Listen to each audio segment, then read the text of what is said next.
In this week's Jackass of the Week, I get mugged at the last corner of the last lap at Dragon Tail. The infamous chicane of death claims yet another victim. And an Italian finishes the race in style.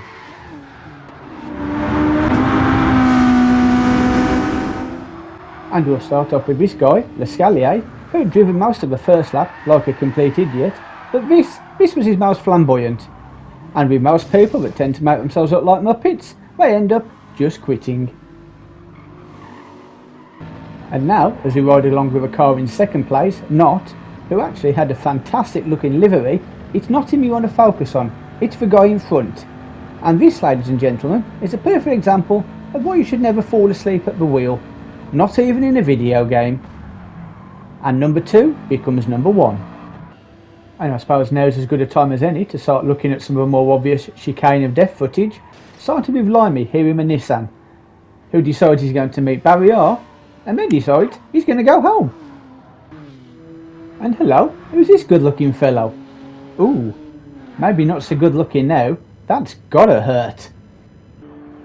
And here we see the chicane claiming another victim, Jason in a Nissan. And in our last clip of the chicane, here we see Lucky, who unfortunately wasn't. And do you remember the guy I mentioned at the start of the video? Well, here he is again, with one of his other fantastic moves. And if we just watch that again, if you guys could hit those like, subscribe and notification buttons, it would help out the channel and I would really appreciate it. And now we come to this person, who starts off with being the victim of a chicane, to be fair, as many of us did, but he's got engine damage. You can see that Nissan ain't going nowhere fast. So I guess this really gets on Mo's nerves, and he decides, if I'm not finishing high up the leaderboard, neither is anybody else. Well, there's one car past him, but unfortunately for the next car, Alberto, he gets well and truly taken out. But then, Mo steps his game up. And as you can see at this point, Mo has seriously lost the plot, and for some reason thinks I need to take a trip to the pits, which I didn't. I mean, come on Mo, really? Get a life, mate. There's no need for that.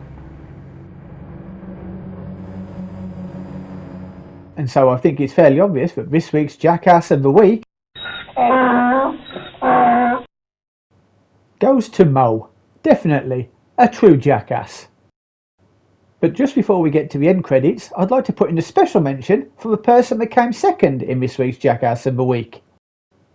Me, for wearing this damn ridiculous outfit in one of my videos earlier this week. For more great videos like this one, just follow this link. Thank you for watching, and I will see you in the next video.